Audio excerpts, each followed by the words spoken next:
Okay. हरे कृष्ण सर्वांना स्वागत आहे सर्वांचे. आपण आज 15वा अध्याय बघणार ज्याचं नाव आहे पुरुषोत्तम योग. तर आधी मंगलाचरण म्हणूया. ओके. ओम अज्ञानतिमिरान्धस्य ज्ञानाञ्जनशलाकया चक्षुरुन्मीलितं येन तस्मै श्री गुरवे नमः. श्रीचैतन्यमनोभीष्टं स्थापितं येन भूतले स्वयं रूप कदा मह्यं ददाति स्वपदान्तिकं.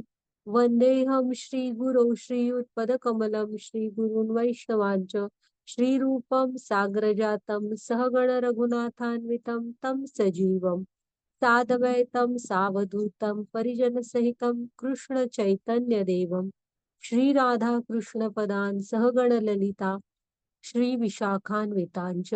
हे कृष्ण करुणा सिंधो दीनबंधो जगतपते गोपेश गोपिका कांत राधाकांत नमोस्तुते. तप्त कांचन गौरांगी राधे वृंदावनेश्वरी वृषभानुसुते देवी प्रणमामि हरिप्रिये.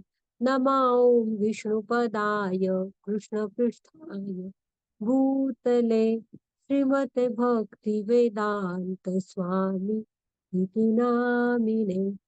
नमस्ते सारस्वते देवी गौरवाणी प्रचारिणे निर्विशेष शून्यवादी पाश्चात्य देश तारिणे. जय श्री कृष्ण चैतन्य प्रभु नित्यानंद श्री अद्वैत गदाधर श्रीवासादि गौर भक्त वृंद. हरे कृष्णा कृष्ण कृष्णा हरे हरे हरे राम राम राम हरे हरे. तर स्वागत आहे सर्वांचे. आपण आपल्या प्रभुपाद स्वामींना प्रणाम करते. ज्यांनी आपल्यासाठी गीता सुंदर शब्दात सोप्या भाषेमध्ये लिहिली. पुन्हा आमच्या नामानिष्ठ दास प्रभूजींना प्रणाम करते. ज्यांनी हा सुंदर उपक्रम सुरू केला. आमच्या मराठीची पूर्ण टीम आणि पूजा माताजी आमच्या ग्रुप लीडर त्यांना प्रणाम करते. पुन्हा अन्वया माताजी ज्यांनी मला गीता शिकविली, त्यांना प्रणाम करते. आणि तुम्ही पण सगळे वेळेत येता, तुम्हाला सर्वांना पण प्रणाम. तर आपण आज 15वा अध्याय बघणार ज्याचं नाव आहे पुरुषोत्तम योग. आता आपण पुरुषोत्तम म्हणजे काय, सर्व पुरुष अवतारांमध्ये उत्तम. हा, मग आता ऍक्च्युली इथे बघूच आपण का ते पुरुषोत्तम आहेत. आणि ते आपण जे तीन हे बघी म्हणजे गोलोक वृंदावनांमध्ये कृष्ण हे श्यामसुंदर रूपात असतात. तिथून पुढे आपण बघितलं की त्यांचं विस्तार कसे होत जातात. पहिल्यांदा कारण समुद्रात असतात ते कारणोदक्षाई विष्णू किंवा महाविष्णू, मग गर्भोदक्षाई विष्णू, मग क्षीरोदक्षाई विष्णू. तर ह्या सर्वांमध्ये उत्तम कोण आहेत? कृष्ण आहेत. ते पुरुषोत्तम आहे. हा, ओके. तर असू दे, आपण बघू ते. छान अध्याय आहे हा. मग आपण कालच्या अध्यायात काय काय बघितलं होतं बघा. आपला आत्मा 3 गुणांनी कसा बद्ध होतो हे बघितलेलं. आणि मग त्या 3 गुणांच्या प्रभावाखाली मनुष्याच्या कृती काय असतात, म्हणजे त्याचा स्वभाव कसा असतो. मग त्याचं पुढे मृत्यू झाल्यावर त्या गुणांच्या प्रभावामुळे तो पुढे कुठे जातो हेही सांगितलं होतं. आणि मग कृष्ण एवढ्यावर थांबले नाहीत, तर त्यांनी ह्या गुणांच्या पलीकडे कसं जायचं हेही सांगितलं. तर आपण अनन्य भक्ती करायला हवी कृष्णांची. आणि एकतर आपण मायेचे असू शकतो, नाही तर कृष्णांचे. जर का आपण कृष्णांच्या चरणांचा आश्रय घेतला तर माया आपलं काहीही करू शकत नाही. हा, आणि आपल्याला कुठे आपला प्रवास न्यायचा आहे? शुद्ध सत्वगुणाकडे जायचंय आपण. ओके. माताजी घ्या पुढची स्लाइड. तर आता आपण आजचा अध्याय बघूया. आपल्याला कसं आहे, कृष्ण म्हणतायत तरी की काल पण म्हणाले होते की तुम्ही माझ्या धामाकडे आलात की जन्म मृत्यू नसतो, माझ्या धामाकडे या, माझ्या धामाकडे या. हा, मग आता मान्य आहे, म्हणजे कृष्णांच्या धामाकडे तर जायचंय, गोलोक वृंदावनाकडे. पण कसं आहे त्यांचं धाम? हं. मग आता जी पुढची स्लाईड घ्या. तर कृष्णानी ना ह्या अध्यायामध्ये त्यांच्या धामाविषयी माहिती सांगितली आहे. आणि त्यांचं आध्यात्मिक जग आहे. आणि हे जे आपलं हे जे जग आहे ना, हे भौतिक जग आहे. मग ते आध्यात्मिक जगाची एक प्रतिकृती आहे, प्रतिबिंब आहे. हे आपलं जग आहे ना हे. म्हणजे काल आता आपण बघितलेलं, की आत्मा कसा आहे? सच्चित आनंद आहे. हां, आणि आत्मा आपल्या शरीरात असा मिसळत नाही. तो काय रक्त वगैरेचा भाग बनत नाही. तो सच्चित आनंद आहे. पण इथं आल्यावर काय होतं, मायेच्या संपर्कात आल्यावर वेगवेगळे विकार त्याला लागतात. हं. म्हणजे आत्म्याला नाही, पण आपण त्यामुळे कर्मफळांच्या ह्याच्यामध्ये गुंततो आणि त्याप्रमाणे आत्म्याला पण त्या शरीरांमधून प्रवास करून इथे अडकून पडावं लागतं. बघितलं की नाही आपण? मग आता इथे पण ना, त्यांचं जे जगत आहे ते आध्यात्मिक आहे आणि आपलं भौतिक आहे. का? तर इथे विकार आहेत, अनियंत्रित कामना आहेत आपल्या. त्यामुळे हे भौतिक जग कसं आहे? अनित्य असं आहे म्हणजे अशाश्वत आणि दुःखालय त्यांनीच वर्णन केलेलं आहे. हां, मग ह्या भौतिक जगापासून अलिप्त कसं व्हायचं? हे कृष्णाने इथे सांगितलेलं आहे. हां. काय आपल्या हातात 2 शस्त्र हवीत. त्या 2 शस्त्रांमुळे आपण या भौतिक जगात राहून पण अलिप्त होऊ शकतो. इथून सुटका करून घेऊ शकतो. मग त्याच्यानंतर काय सांगितलंय, की ज्ञानचक्षुने जे बघतात ना, त्यांना आपण इथे का आहोत? पुढे आपण कुठल्या जन्माला जाऊ? हे दिसू शकतं. त्याच्यानंतर कृष्णच आपल्या स्थूल ह्या बाहेरून दिसणाऱ्या ह्याही शरीराचा आणि सूक्ष्म शरीर म्हणजे मन, बुद्धी आणि अहंकार ह्याने आपलं सूक्ष्म शरीर बनलंय. त्याच्या आत असतो आत्मा. तर ह्या दोन्ही शरीरांचा देखभाल करता, पालन करता हा कृष्ण आहे. हेही त्यांनी समजावून सांगितलंय, की आत्मा जेव्हा पुढच्या शरीरात जातो, तेव्हा हे आपलं सूक्ष्म शरीर पण पुढे घेऊन जातो. मन, बुद्धी, अहंकार. हां. आणि मग वेदांत सूत्राचा सार सांगितलेला आहे. हं. हे तर असं आहे, छान अध्याय आहे. प्रत्येकाने कधी ना कधीतरी 15वा अध्याय हा पठण केलाच असणार आहे. तर बघूया आपण हां. हां. हरे कृष्ण. श्रीभगवान् उवाच ऊर्ध्वूलम् अधः शाखम् अश्वत्थं प्राहुरव्ययम् छन्दांसि यस्य पर्णानि यस्तवेदः स वेदवित्. हरे कृष्ण. श्री भगवान म्हणाले, असा एक शाश्वत वटवृक्ष आहे ज्याचे मूळ वर आणि शाखा खाली आहेत आणि पाने वैदिक मंत्र आहेत. तो जो या वृक्षाला जाणतो तो वेदांना जाणतो. हरे कृष्ण. हरे कृष्ण. तर इथे ना भगवंत काय म्हणतायत बघा. अ, असा एक वटवृक्ष आहे, ज्याचं मूळ वर आहे आणि तो म्हणजे शाखा खाली आहे. हां. तर हे मग काय असणार? हे प्रतिबिंब आहे ना. म्हणजे आता पहिल्यांदा आपण बघूया. आता समजा एखादा मुलगा आहे आणि तो एखाद्या नदीच्या शेजारून चाललाय. नदीच्या काठावर आला आणि त्या पाण्यात बघायला लागला आणि त्याला पाण्यात ना काठावर एक आंब्याचं झाड आहे. त्याचं प्रतिबिंब पडलंय तिथे पाण्यामध्ये. मग त्याला छान आंबे लागले. तर आहे ना त्या मुलाला वाटलं, की ते आंबे बघून आपण पण आंबे खावे.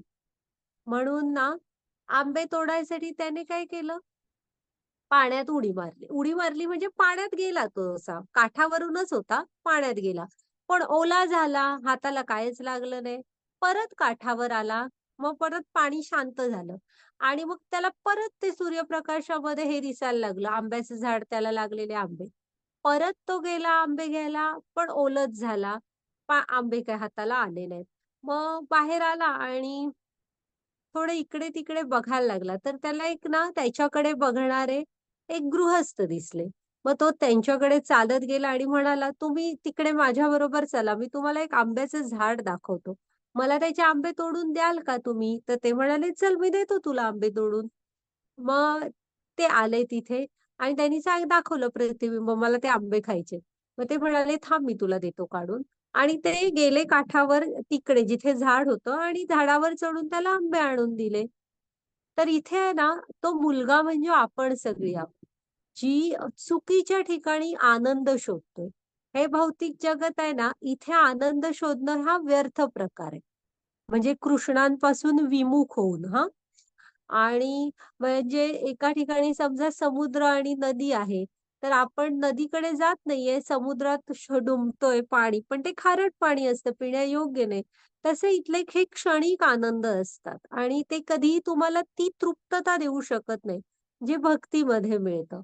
मग अशा वेळेस ना, जेव्हा तो मुलगा गेला, तसं तुम्ही एखाद्या प्रमाणित आध्यात्मिक गुरूंकडे जाता आणि जीवनाचा खरा आनंद काय आहे, असा जर का तुम्हाला प्रश्न पडला असेल आणि तुम्ही त्यांचं योग्य मार्गदर्शन घेता, त्यांनी सांगितलेल्या मार्गाखाली म्हणजे मार्गावर चालता, तेव्हा तेव्हा आहे ना, तुम्हाला खरा आनंद मिळतो. कृष्ण प्राप्ती म्हणजे त्या त्या मार्गावर तरी तुम्ही चालायला सुरू करता. मग आता त्याला जे प्रतिबिंब दिसलं होतं, तसं हे जे झाड आहे ना, हा जो शाश्वत वटवृक्ष आहे ना, हे भगवंतांचं आध्यात्मिक जगाचं हे प्रतिबिंब आहे. आणि आध्यात्मिक जगत कसं आहे भगवंतांचं ते नित्य आहे. हां आणि तिथे सगळं आनंदमयी आहे आणि तिथे सगळी पण हे आपलं जे आहे ना, हे भौतिक जगत आहे, त्याचं प्रतिबिंब आहे. इथे असणाऱ्या गोष्टी ह्या इथे वेगळ्या स्वरूपात आहेत. म्हणजे तिथे सगळी जणं कृष्णांची सेवा करणं हेच परम कर्तव्य मानतात. सगळी जणं गुंतलेली आहेत कशामध्ये? कृष्णांची सेवा करणं. आपण इथे काय करत असतो? आपल्या इंद्रियांची सेवा करण्यामध्ये गुंतलेलो असतो. कृष्णांची नाही. मग त्याच्यानंतर तिथे सगळी जण कृष्णांवर पूर्ण अवलंबून आहेत. इथं दुसऱ्यांवर अवलंबून राहणं तितकं योग्य समजलं जात नाही. म्हणजे आपलं स्वतःचं मूल पण मोठा झाल्यावर तो त्याच्या पायावर उभा राहावा असंच सगळी म्हणजे मानलं जातं. नाहीतर बघा कसं त्याला चिडवलं जातं. पण तिथे कोणही असू दे, आध्यात्मिक जगात ते पूर्णपणे कृष्णांवर अवलंबून असतात. तर हे त्यामुळे प्रतिबिंब आहे. ते असं का झालंय? तर हे इथे ना ह्या विकारांमुळे झालेलं आहे. विविध प्रकारच्या आपल्या हृदयांमधले अनर्थ, कामना. मग आता हे प्रतिबिंब पडलंय कशामध्ये? ही कशाची नदी आहे, ज्याच्यामध्ये हे प्रतिबिंब पडलंय? तर हे ना इच्छांची नदी आहे. म्हणजे तुम्हाला एक लक्षात येईल, की हे जगाची भगवंतांची इच्छा नाहीये, की हे सगळं भौतिक जगत वगैरे तयार करायची. आपल्या अनियंत्रित इच्छा आहेत, ज्यामुळे हे जगत निर्माण झालेलं आहे. भगवंतांना करावं लागतं. आपल्याला रसच नाहीये त्यांच्याकडे बघण्यामध्ये. आपण आपल्या इंद्रिय तृप्तीत इतके म्हणजे मशगूल झालेलो आहोत. आपण बघतच नाही त्यांच्याकडे आणि त्यामुळे हे जे दिसतंय ना समोर तुम्हाला चित्र हे, हा वटवृक्षाचं हे प्रतिबिंब आहे. हे इच्छांच्या नदीमध्ये आहे. ते तिथे डिझायर म्हणून लिहिलंय बघा. हां, मग आता ह्या वटवृक्षाचं मूळ काय आहे? म्हणजे आता मूळ ह्याला सुरुवात कुठून होते? इच्छांच्या नदीत तर हा आहे. पण ह्याचं मूळ कुठे आहे? तर आपल्या सगळ्याचं मूळ कुठे आहे? ब्रह्मलोकापर्यंत आहोत आपण. ब्रह्मदेवानी मग पुढे निर्मिती केली आहे.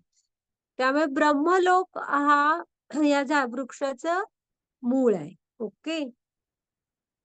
आणि मग काय होतं माहित आहे? ह्याला भरपूर म्हणजे भरपूर असा आदी, मध्य, अंत असं काही नाहीये. हा खूप फोफावलेला आहे. मग आहे ना ह्यालाही कुठून मिळतं म्हणजे अ, झाडाला पोषण हवं ना, खतं वगैरे घालून असं पोषण. तर मुळाला ह्या पोषण कुठून मिळतंय? तर आपल्या इंद्रिय विषय जे आहेत ना आपले वेगवेगळे इंद्रिय विषय, त्याच्यामुळे ह्या झाडाला पोषण मिळते. त्याच्यामुळे ते जेवढे वाढत निघाले तेवढं झाड फोफावत निघालेलं आहे. मग आहे ना ह्या झाडाची ज्या डहाळ आहे, डहाळ्या म्हणजे फांद्या आहेत फांद्या. अ, त्या त्रिगुण आहेत ना, सॉरी त्रिगुणांचं पोषण होतं हां ह्याला. सत्व, रज आणि तम. हे ह्याचे पोषण देणारे खत आहे. आणि डहाळ्या म्हणजे त्याच्या इंद्रिय विषय आहेत. म्हणजे ह्या डहाळ्या वाढतच चालल्या आहेत. सत्व, रज, तम ह्यानी त्याला पोषण मिळतंय. हां, म्हणजे सूर्यप्रकाश, पाणी असं. पण ह्या फांद्या अशा विस्तारत चालल्यात, की त्याचा आदी, मध्य, अंत कळत नाहीये. का? तर त्या इंद्रिय विषय आहेत आणि आपल्याला रोज नवीन सापडतायत. त्यामुळे ते वाढतच चाललंय. मग त्याच्यानंतर येतं, की ह्या वृक्षाची जी हे आहेत ना, मुळं ती मनुष्याच्या ना सकाम कर्मांशी बांधली गेलेली आहेत. म्हणजे आपण ही जी कर्म करतो त्याच्याशी. हां. मग आता ह्याची जी पानं आहेत ना, पानं ती हे आहेत म्हणजे वेदांचे वेदांचा एक हे आहे भाग कर्मकांड. हां. तर ही जी पानं आहेत, म्हणजे त्यात चांगलं सांगितलंय. कर्मकांड हा जो वेदांचा भाग आहे ना, त्यामध्ये चांगलं सांगितलेलं आहे, की तुम्ही दानधर्म करा, तुम्ही असे व्रत करा वगैरे असं सगळं. पण ते सांगितलंय कशासाठी? तर तुम्ही स्वर्ग प्राप्ती करावी म्हणून. मग जो मनुष्य हे करत असतो, तो वरच्या आध्यात्मिक लोकांमध्ये जाऊ शकतो. आपल्यावरती स्वर्गलोक, जनलोक, महरलोक, तपलोक असे ते वरचे-वरचे लोक आहेत, तिथे जाऊ शकतो. हां, पण प्रॉब्लेम कुठे होतो? तुमचं पुण्य क्षीण झालं. आपण बघितलंय ना, पुण्य क्षीण झालं की परत तुम्हाला पृथ्वी लोकावर यावं लागतं आणि जसं मग पुढे तुमची काय कसं कर्म असेल त्याप्रमाणे. मग ह्या झाडावर आहे ना, वरच्या बाजूला जे आहेत ना, ते आध्यात्मिक म्हणजे ते तुम्हाला वरचे लोक दिसतायत बघा. स्वर्गलोक वगैरे आणि जसं तुम्ही झूम करून थोडंसं बघा, ह्या झाडाच्या खालच्या बाजूला ना, खालच्या योनीतले आहेत म्हणजे प्राणी वगैरे असे मग जर का तुम्ही तामसिक तमगुणामध्ये असाल आणि तसे कार्य करत असाल, मग तर तुमचं अधःपतन पशु योनींमध्ये, तिथून पुढे ती नरक लोक वगैरे ते आहेत. हां, तर असा हा वृक्ष आहे आणि बाहेर पडणं खूप हे आहे. मी म्हटलं ना, आदी, मध्य आणि अंत. असं काही नाहीच आहे. आपण फक्त काय करतोय, ह्या डहाळीवरून त्या डहाळीवर असाच आपला हा प्रवास सुरू आहे. आणि कृष्ण काय सांगतो बघा, की अ, ह्या पानांची ह्याची पाने वैदिक मंत्र आहेत. ते सांगितलं ना, ते कर्मयोग आहे. सॉरी कर्मकांड. आणि जो या वृक्षाला जाणतो तो वेदांना जाणतो. म्हणजे हे जाणलं म्हणजे तुम्ही वेदांना जाणलं असं कृष्ण म्हणतायत हां. आता अजून थांबा, पुढे थोडं बघूया, की आता मी सांगितलं ना, की आपण जरी वेदांचं ऐकलं, वेदांप्रमाणे वागलो, तरी आपण इथून जन्म-मृत्यूच्या फेऱ्यातून बाहेर नाही पडत आहोत. इथेच राहतोय अडकून. हां. मग त्याची पुढची स्लाईड घ्या. मग आता ह्या पूर्ण ह्या फांद्यांच्या पसाऱ्यातून कसं बरं आपण बाहेर पडायचं? ह्यात इच्छांची नदी दिसते बघा तुम्हाला. त्याच्या पलीकडे कोण आहे बघा? गोलोक वृंदावन धाम आहे कृष्णांचं. मग आपल्याला ही नदी त्यासाठी क्रॉस करायला हवी. नदी पार करायला पाहिजे. त्या पैल तीरावर जायला हवं आपण. कसं बरं जायचं? ही नदी कशाने पोहायची आपण? आणि वाचा माताजी आता. हरे कृष्ण. या वृक्षाच्या त्रिगुणांनी पोषण केलेल्या शाखा खाली आणि वर पसरलेल्या आहेत. त्यांच्या डहाळ्या म्हणजे इंद्रिय विषय आहे. या वृक्षांची मुळे खाली पसरलेली आहेत आणि ती मानव समाजाच्या सकाम कर्माशी बांधली गेली आहेत. हरे कृष्ण. पुढचं पण घ्या, हे सांगितलं आपण.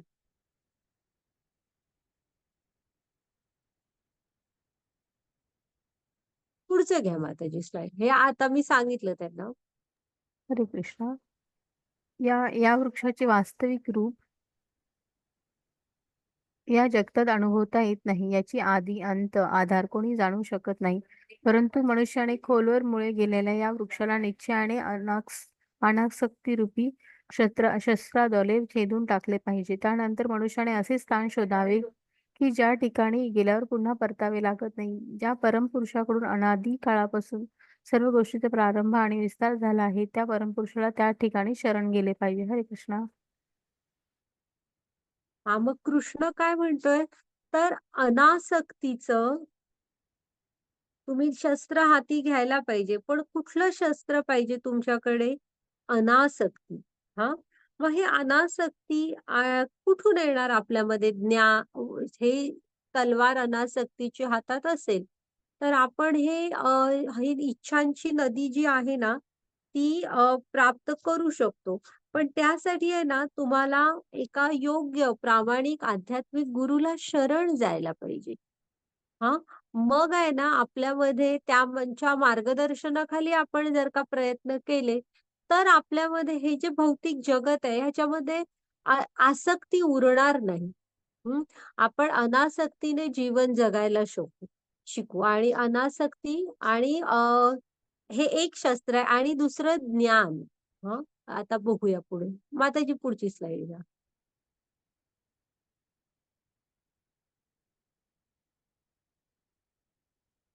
हरे कृष्ण. त्या माझ्या परमधामाला सूर्य, चंद्र तसेच अग्नी किंवा वीज प्रकाशित करीत नाही. ते त्या धामाला पोहोचतात. ते पुन्हा या भौतिक जगतात परत येत नाही. हरे कृष्ण.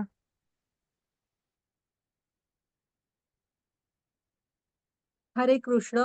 तर इथे ते हे नाही घेतलेलं, तर आहे ना, अनासक्ती आणि ज्ञान ही 2 आहे ना, म्हणजे वैराग्य आणि ज्ञानचक्षू हवे तुमच्याकडे.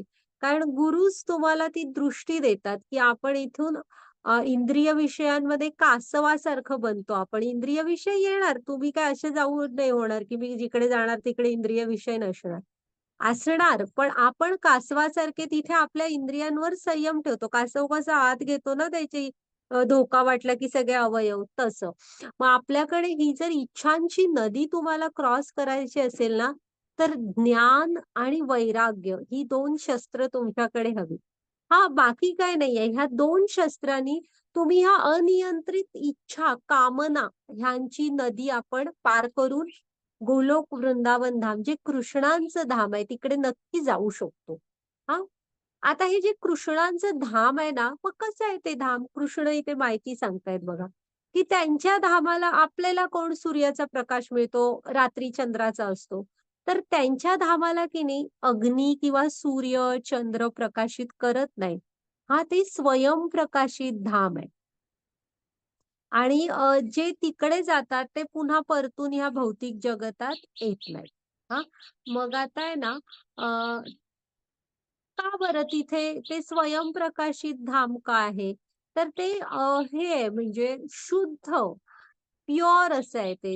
तिथे जे सगळी जण आहेत, ती कुठल्याही हे नाहीयेत त्यांच्यामध्ये विकार. त्यामुळे ती प्युअर आहेत, शुद्ध आणि जी शुद्ध ह्याच्यात स्थित असतात ना, ती त्यांच्या म्हणजे त्यांना स्वतःचं एक तेज असतं. सोनं जेव्हा शुद्ध स्वरूपात येतं, तेव्हा त्याला स्वतः ते म्हणजे ते सोनं चकाकतं असं हां, तसं. ते शुद्ध आहे. तिथे कोणत्याही प्रकारचे विकार नाहीयेत. हां. घ्या माताजी पुढची स्लाईड.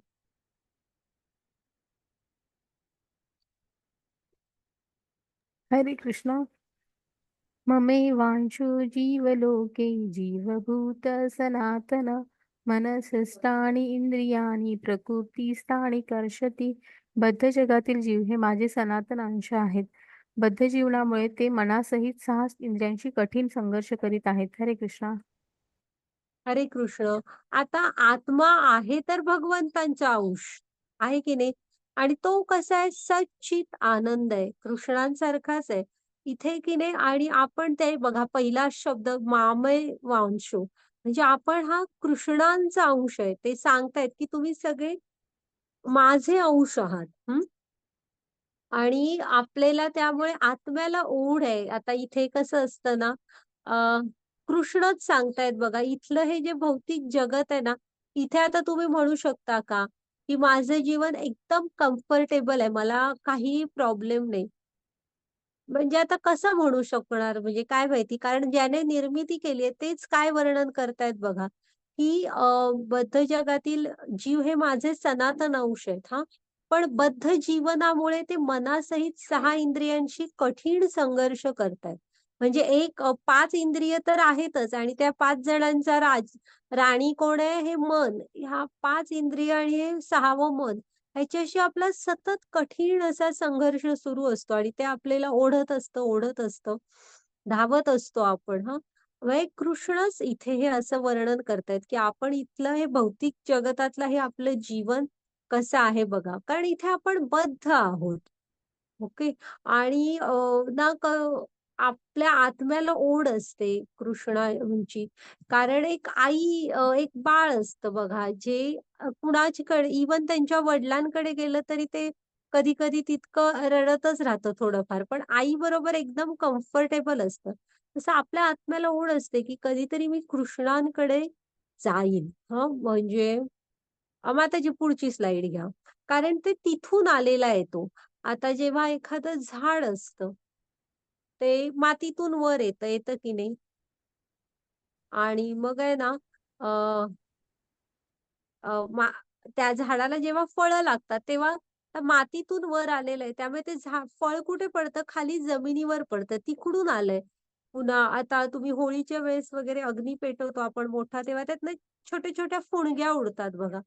त्या अशा वर जात असतात. क्षणासाठीच पण वर जातात. जिकडे सूर्य कुठे आहे? अग्नी म्हणजे सूर्य आहे ना, उष्णता, प्रकाश, ते तिकडे जायचा प्रयत्न करत असतात. असं आपण आलोय कृष्णांकडून आणि आपल्याला ओढ आहे कृष्णांकडे म्हणजे आत्म्याला तिकडे जायची. आणि इथे कृष्ण पण म्हणतायत, हे भौतिक जगत कसं आहे बघा.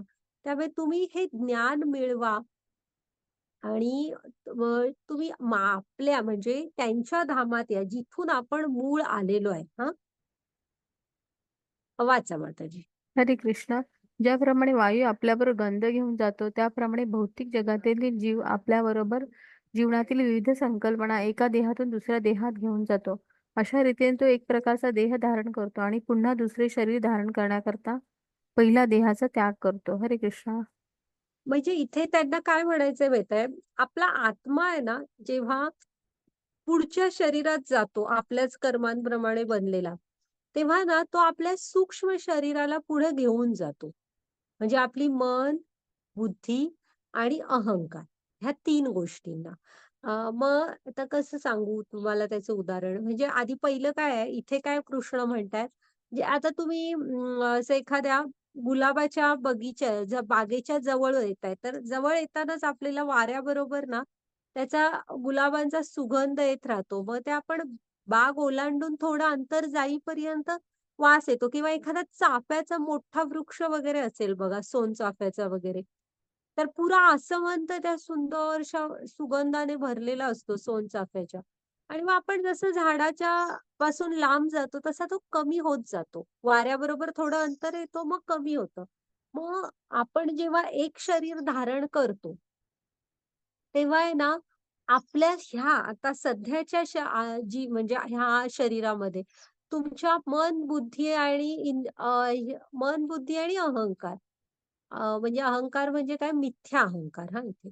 तर ह्याने तुम्ही जो विचार करत असताना सतत, म्हणजे ज्याच्या मागे लागलेलात, नॉन-व्हेज खाण्याच्या, चटपटीत खाण्याच्या मागे लागलाय, तर आत्मा पुढे जाताना हे सूक्ष्म शरीर पुढे घेऊन जात असतो.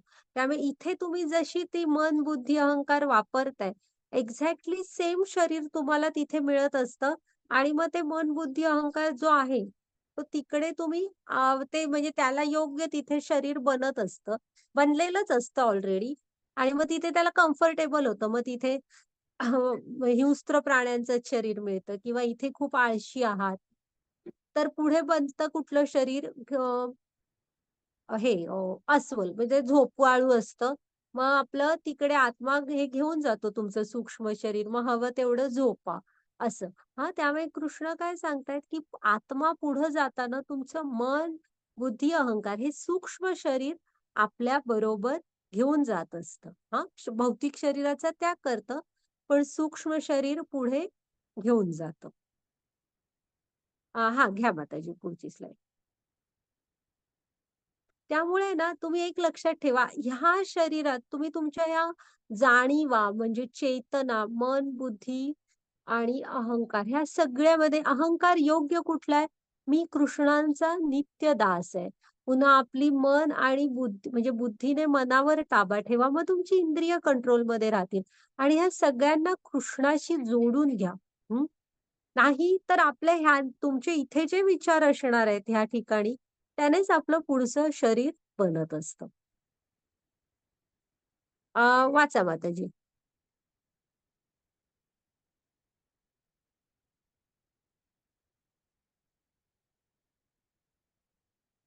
हरे कृष्ण.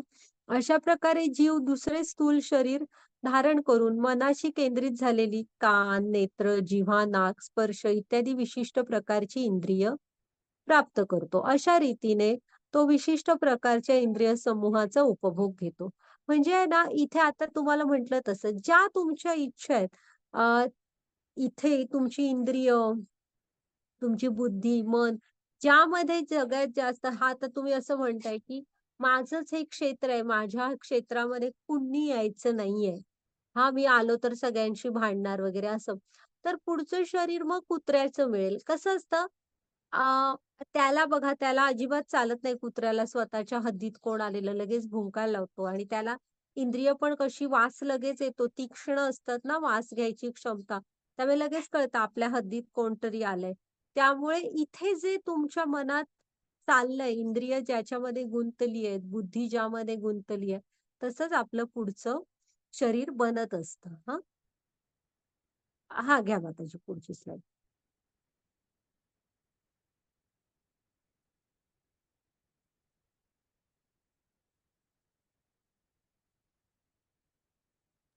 हरे हरे कृष्ण. कृष्ण. जीव हं. आपल्या देहाचा त्याग कसा करतो, तसेच प्राकृतिक गुणाच्या प्रभावामुळे तो आपल्या कोणत्या प्रकारच्या देहाचा उपभोग घेतो, हे मूर्ख लोक जाणू शकत नाही. परंतु ज्याला ज्ञानचक्षु आहेत, तो हे सर्व पाहू शकतो. हरे कृष्ण. हरे कृष्णा. तर आहे ना, आता इथे उदाहरण दिलंय बघा, की म्हणजे ज्यांना हे काहीच माहीत नाही, कृष्ण भावनाभावी जीवन म्हणजे काय? कृष्ण भावना म्हणजे काय? असं काहीच माहीत नाहीये. ती हे जाणू नाही शकत, की हे आता आपण हा जो श्लोक बघितला ना, हा काय आहे? आणि इथेच कसं बरं कळणार, की आपलं पुढचं शरीर काय असणार वगैरे. पण जो ज्ञानात स्थित आहे, ज्ञानचक्षुने बघू शकतो. आत्ताच मी सांगितलं ना, ते जे इच्छांची नदी आहे, ती पण पार करायला आपल्याला अ, हे कुठले वैराग्य आणि ज्ञान ही 2 शस्त्र आपल्या हाती पाहिजे. मग ती जी ज्ञानाची दृष्टी ज्यांना लाभलेली आहे ना, ते मात्र हे बघूनच सांगू शकतात, की अ, हा मनुष्य देहाचा त्याग केल्यावर ह्याला पुढचं शरीर कोणतं मिळणार. साधारण मनुष्य नाही जाणू शकत. जे ज्ञानात स्थित आहेत ना, ते बघून जाणू शकतात. म्हणजे इथे त्यांनी उदाहरण दिलंय, की आता गाडी बंद पडली आहे, तर थोडंसं आपण ट्राय करतोय तो माणूस गाडी सुरू वगैरे करायचा, पण काही होत नाहीये. पण तर जेव्हा मेकॅनिक येतो ना, तो अगदी गाडीचा आवाज सुद्धा ऐकून त्याला कळतं, की गाडीत साधारण कुठल्या पार्टमध्ये बिघाड आलाय, काय बिघाड आलाय. हां, कारण त्याला त्यातलं ज्ञान असतं. तसं ज्याला हे ज्ञान आहे, तो हा प्राकृतिक गुणांच्या प्रभावाखाली मनुष्य कसा असतो, सत्व, रज, तम ह्याप्रमाणे तो वागून ते पुढचं शरीर कुठलं तयार करणार आहे त्याला ओळखता येऊ शकतं. कारण तो ज्ञानाच्या नजरेने बघत असतो. ओके. घ्या मग त्याची पुढची स्लाईड.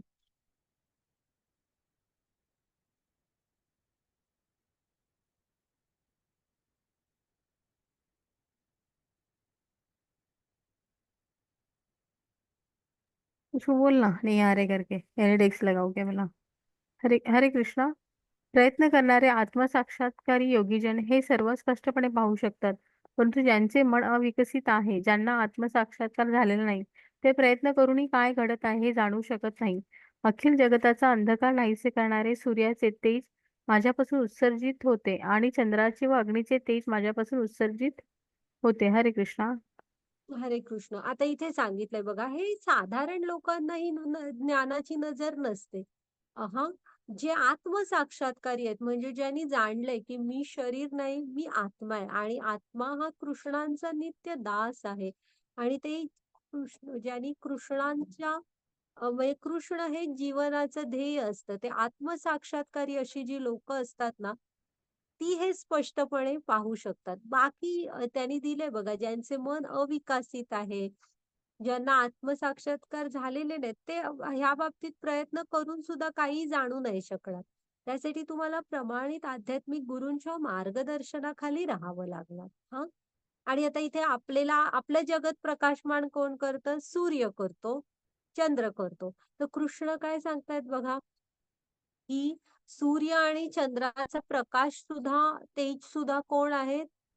कृष्णांपासूनच येत असतं. हे ना चंद्राच्या प्रकाशामुळे इथे आपल्याला वेगवेगळ्या भाज्या म्हणजे वनस्पती वेगवेगळ्या हां, त्या सगळ्या त्याच्यापासून मिळणाऱ्या भाज्या, कडधान्य ह्याला प्रत्येकाची अशी वेगळी चव असते बघा. हां, ती चंद्राच्या प्रकाशामुळे असते हां, तुम्ही लक्षात ठेवा. चंद्रामुळे येते. तर खरं ह्या चंद्राला तो प्रकाश कुणापासून मिळतो? कृष्णांपासून मिळतो. घ्या माताजी पुढची स्लाईड बघूया आपण ते. बघा वाचा. हरे कृष्ण. मी प्रत्येक ग्रहलोकात प्रवेश करतो आणि माझ्या शक्तीद्वारे ते माझ्या कक्षेत स्थित राहतात. मी चंद्रहून सर्व वनस्पतींचा जीव रसांचा पुरवठा करतो. हरे कृष्ण. हरे कृष्ण. तर आहे ना ते प्रत्येक ग्रहलोकामध्ये प्रवेश करून ना, त्यांच्या शक्तीद्वारे त्या ग्रहांना त्यांच्या त्यांच्या कक्षेत स्थिर ठेवतात. आता तुम्ही विचार करा, तुम्ही एखाद्या आंब्याच्या झाडाखालून चाललाय. हा आंबा, नारळ पण नाही. समजा आंब्याच्या झाडाखालून चाललाय आणि वरून एक आंबा पडला आणि आपल्या कुठेतरी डोक्या-बिक्यावर पडला. केवढं लागणार आपल्याला? चांगलं तसं लागतंच कारण तो वेगात पडतो. पण इथे बघताय ना तुम्ही किती ग्रहगोल आणि काय सगळे आहेत. ते त्यांच्या कक्षेत अगदी व्यवस्थित अनादी कालापासून फिरतायत. एक कणाने पण त्यांची कक्षा सोडून इकडे-तिकडे होत नाहीत. का? तर हे बघा हे कृष्णानी सांगितलंय. कृष्णाने त्यांना धारण केलेलं आहे. म्हणजे स्वतःचा आधार दिलेला आहे. त्यामुळे जो तो व्यवस्थित हे आहे म्हणजे ज्याच्या त्याच्या कक्षेमध्ये फिरत आहे. हां. आणि चंद्र होऊन ते बघा पुढे की चंद्र होऊन मीच सर्व वनस्पतींना जीवनरसाचा पुरवठा करतो. म्हणजे आपल्याला काय आहे सांगा आपलं इथे सगळं कृष्णाने किती काळजीपूर्वक सगळं आपल्यासाठी केलेलं आहे. हं. घ्या माताजी पुढची स्लाईड.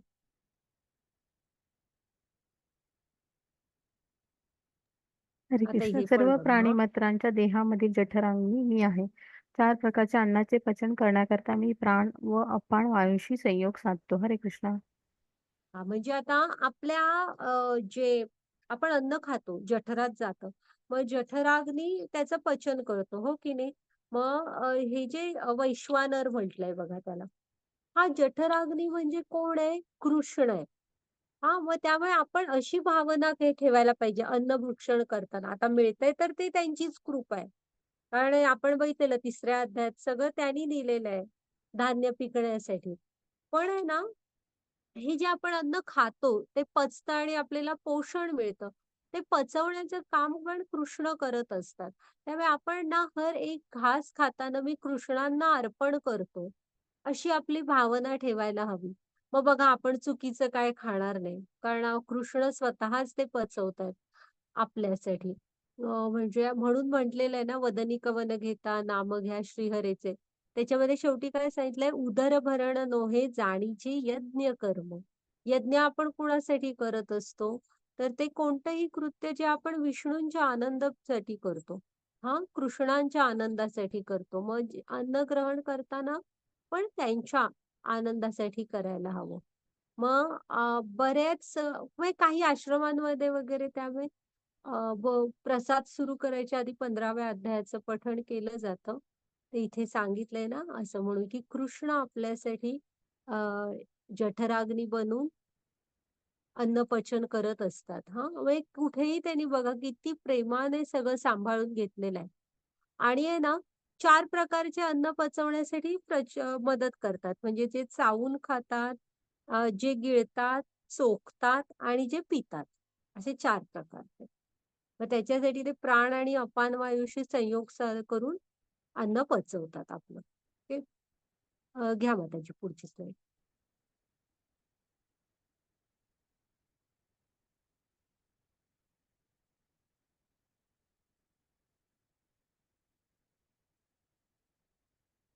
हरे कृष्ण. च्यूत क्षर आणि अच्यूत अक्षर असे जीवांचे 2 वर्ग आहेत. भौतिक जगतात सर्व जीव च्यूत असतात आणि आध्यात्मिक जगतातील प्रत्येक जीवाला अच्यूत असे म्हटले जाते. या दोहो व्यतिरिक्त एक परम पुरुष परमात्मा आहेत, जे स्वतः अवयवी भगवंत आहेत आणि ते त्रिलोकामध्ये प्रवेश करून त्यांचे पालनपोषण करीत आहेत. हरे कृष्णा. हरे कृष्ण. तर इथे काय म्हटलंय बघा, च्यूत आणि अच्यूत. असे 2 वर्ग आहेत. च्युत म्हणजे कुठले?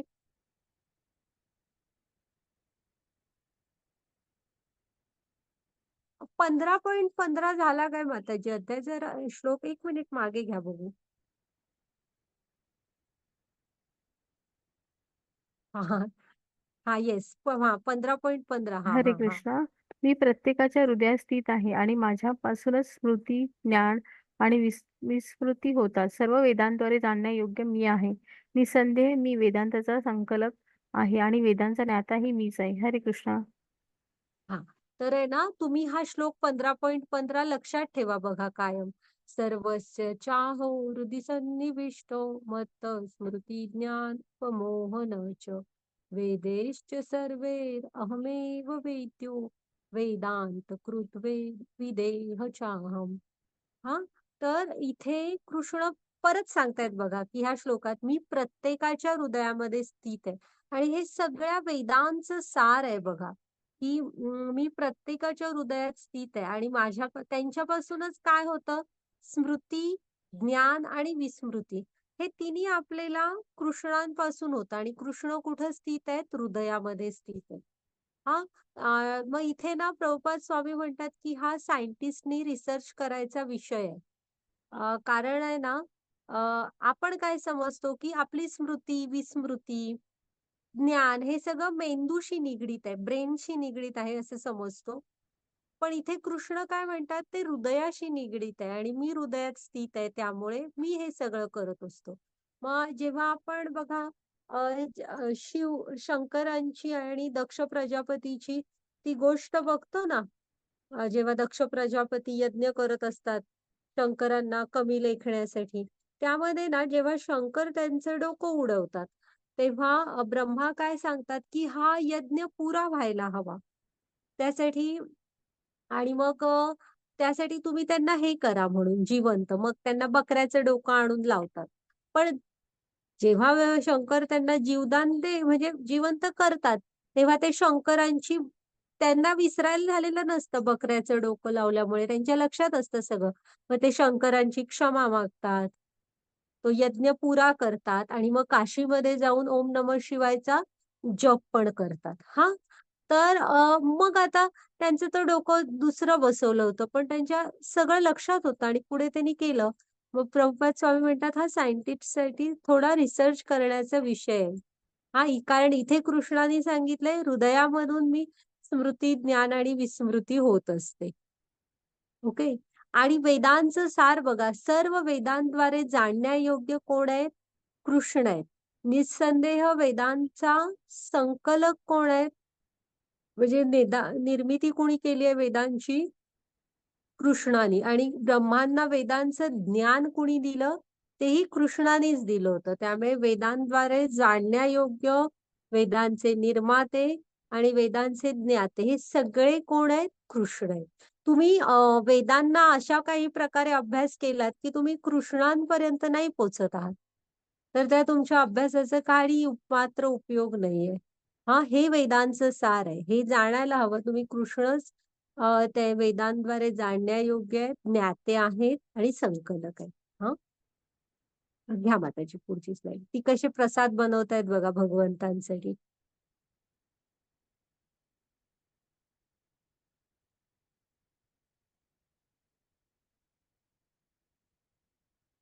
हां, तर आता इथे की नाही च्युत आणि अच्युत असे जीवांचे 2 वर्ग असतात. आपण आहोत ना च्युतमध्ये येतो म्हणून आपण ह्या भौतिक जगात आहोत आणि अच्युत असतात ते आध्यात्मिक जगात असतात. हां, पण आहे ना कृष्ण काय म्हणतायत बघा, च्युत असू देत किंवा अच्युत असू देत. हां, ह्या सगळ्यांचे पालन म्हणजे तुम्ही इथं असलात तरी कृष्णांवरच अवलंबून आहात. तुम्ही आध्यात्मिक जगात असलात तरी आपण कृष्णांवरच अवलंबून आहोत. हां, आणि हे जे या दोहों व्यतिरिक्त एक परमपुरुष परमात्मा आहेत हां, जे कृष्ण आहेत हां, जे स्वतः अव्ययी भगवंत आहेत. ते स्त्रीलोकांमध्ये प्रवेश करून त्यांचं पालन-पोषण करतात. हां, म्हणजे च्युत आणि अच्युत हे दोन्ही वर्ग सोडून एक पुरुषोत्तम भगवान आहेत कृष्ण, जे स्वतः ह्या त्रिलोकांमध्ये सगळीकडे प्रवेश करून ह्या सगळ्यांचं आपलं आपल्या भौतिक शरीरांचं, सूक्ष्म शरीराचं, आध्यात्मिक लोकातल्या त्यांच्या शुद्ध भक्तांचं, जरी ते शुद्ध भक्तीत स्थित असले, तरी अवलंबून कृष्णांवरच आहे. ह्या सगळ्यांचं पालन-पोषण भगवंत करतात. कुणालाही त्यांनी सोडलेलं नाहीये हां. घ्या माताजी पुढची.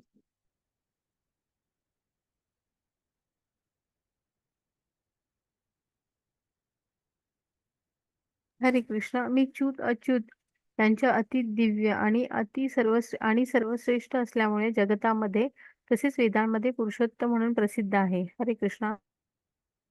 मग आता कृष्ण काय म्हणतायत ते च्युत आणि अच्युत ह्या दोन्ही वर्गांच्या अतीत दिव्य आहेत, सर्वश्रेष्ठ आहेत. हां, म्हणून आहे ना वेदांमध्ये ते पुरुषोत्तम म्हणून प्रसिद्ध आहेत. ओके. पुरुषोत्तम कोण आहेत? कृष्ण आहेत. आणि इकडे ही ब्रह्मविमोहन लीला म्हणून आहे. कृष्ण जेव्हा वृंदावनात असतात म्हणजे त्यांच्या गोकुळातल्या गोपसखे असतात ना त्यांच्याबरोबर वनात जातात एकदा आणि त्यांच्याबरोबर वनभोजन केल्यासारखं ती मुलं आणलेलं काय-काय कृष्णांना देत असतात. कृष्ण पण आपल्यातलं त्यांना देत असतात असं. मग एकदा ब्रह्मा विचार करतात, की हे खरंच आपले अनंत कोटी ब्रह्मांड नायक हे आपले पुरुषोत्तम कृष्णच आहेत. छोट्या-छोट्या मुलगा झाले आहेत आणि ह्या छोट्या काही न समजणाऱ्या मुलांशी खेळतात वगैरे. त्यांच्या ती आपल्या ताटातलं त्यांना देतात, शिदोरीमधलं ते खातात वगैरे असं. मग ब्रह्मा एकदा परीक्षा घ्यायची ठरवतात आणि ब्रह्मा काय करतात एका त्यांच्या ना म्हणजे अशी ती सगळी मांडून खायला बसलेली असतात. तोपर्यंत त्यातले एक गोपसखे काय म्हणतात, "जरा गायींना बघून यायला पाहिजे. गायी आपल्या लांब गेल्या असतील." तर कृष्ण प्रेम बघा हां, भक्तांवर किती असतं. कृष्ण म्हणतात, "तुम्ही उठू नका, मी जाऊन बघतो." आणि तिकडे जाऊन बघतात तर सगळ्या गायी गायब असतात. आणि इकडे येतात तर सगळे गोपसखे गायब झालेले असतात. मग कृष्णांना काय कळतं हे ब्रह्मानी केलंय आणि योगमायेने कृष्ण होत्या तशा गायी आणि होते तसे गोपसखे निर्माण करतात हां. आणि हे भगवंत ब्रह्मा एका क्षणासाठी करतात फक्त. पण तोपर्यंत पृथ्वीवरचं 1 वर्ष निघून गेलेलं असतं. मग ब्रह्मांना कळतं, की हे खरंच भगवंत आहेत आणि ब्रह्मा त्यांची ना माफी मागायला येतात. तेव्हा ना ब्रह्मांना सगळीकडे भगवंत दिसायला लागतात. चराचरामध्ये आजूबाजूला सगळीकडे भगवंत दिसायला लागतात. मग आहे ना, ब्रह्मा त्यांची भागवतममध्ये आहे बघा, त्यांची स्तुती करतात आणि त्यांची क्षमा मागतात. मग म्हणजे भक्तांशिवाय भगवंतांना कोण ओळखू नाही शकत. हां, तर ह्याला म्हणतात ब्रह्मविमोहन लीला. त्यांचं भगवंतांचं त्यांच्या भक्तांवर खूप प्रेम असतं हं. त्यामुळे भगवंत आणि मग इथे लक्षात ठेवा, असे च्युत आणि अच्युत ह्यांच्या पलीकडे दिव्य असे ते पुरुषोत्तम म्हणून प्रसिद्ध आहेत. हां, घ्या माताजी पुढची स्लाईड.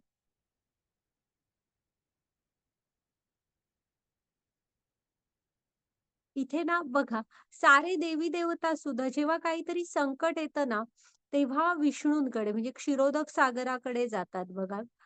विष्णूंकडे मदत मागायला. इथे तुम्हाला शिवजी दिसतील हां. आणि सारे देवी-देवता आहेत. त्या का आहेत? तर ते सर्वोच्च आहेत. त्यांच्याकडे त्यामुळे मदत मागायला जातात. आणि पण आहे बघा, पुढची स्लाईड घ्या माताजी.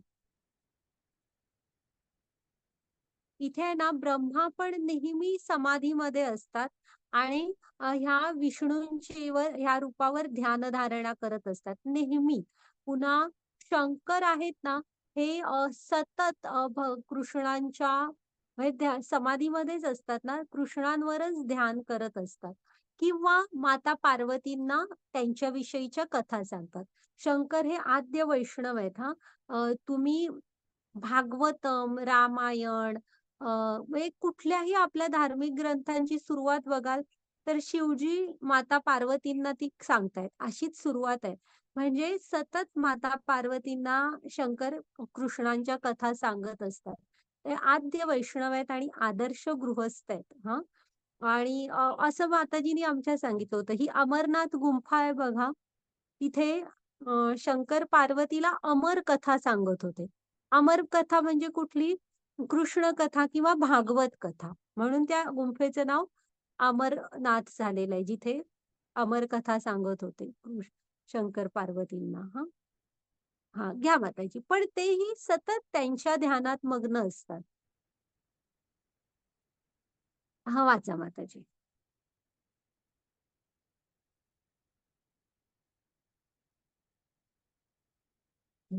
जो मला संशयरहित होऊन पुरुषोत्तम भगवान म्हणून जाणतो, तो सर्वज्ञ होय. म्हणून हे भारत, तो माझ्या भक्तीमध्ये पूर्णपणे संलग्न होतो. तर आपण कृष्णांना कसं जाणायचंय? पुरुषोत्तम भगवान म्हणून. हे सर्व पुरुष अवतारात म्हणजे त्यांचे जे जे म्हणून विस्तार आहेत, वेगळे अवतार आहेत ना, त्या सगळ्यामध्ये उत्तम. तर आहे ना, आ हे तर जाणायचंय, की आपण ते पुरुषोत्तम आहेत. पण कसं जाणायचंय? संशयरहित होऊन.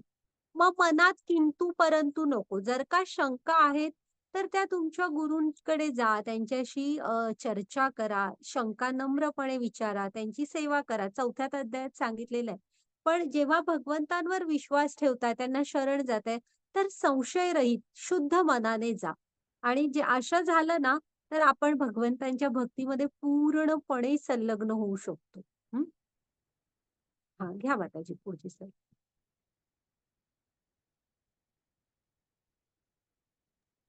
हरे कृष्ण. हे निष्पाप अर्जुना, हा वैदिक शास्त्राचा परमगुह्य गाभा आहे. तो आता मी तुला प्रकट केला आहे. जो कोणी हे जाणेल तो बुद्धिमान होतो. त्याच्या प्रयत्नाद्वारे सिद्ध होतो. हरे कृष्ण. हां, आता बघा कृष्ण काय सांगतायत, "हे निष्पाप अर्जुना, हा जो हे आता जे कृष्णाने सांगितलं हेच वेदांचं सार आहे. वैदिक शास्त्रांचा परमगुह्य गाभा काय आहे? जो आत्ता आपण बघितला, की वेदांचे अ, निर्माते, ज्ञाते आणि वेदांचे ध्येय हे सगळंच कृष्ण आहे. हाच वैदिक शास्त्रांचा परमगुह्य गाभा आहे. आणि जो कोण बुद्धिमान मनुष्य हे जाणतो ना, म्हणजे सॉरी, जो कोण हे जाणतो तो बुद्धिमान आहे म्हणतायत बघा कृष्ण. आणि त्याच्या प्रयत्नांद्वारे सिद्ध होतो. सिद्ध होतो म्हणजे काय? कृष्ण प्राप्तीच्या मार्गावर चालू शकतो. तुम्ही कृष्णांविषयी मनात संशय घेऊन आपण ह्या मार्गावर चालू नाही शकणार. आपला ठाम विश्वास हवा कृष्णांवर. हां, तर झालाय आपला हा आजचा अध्याय. माताजी पुढचं हे घ्या.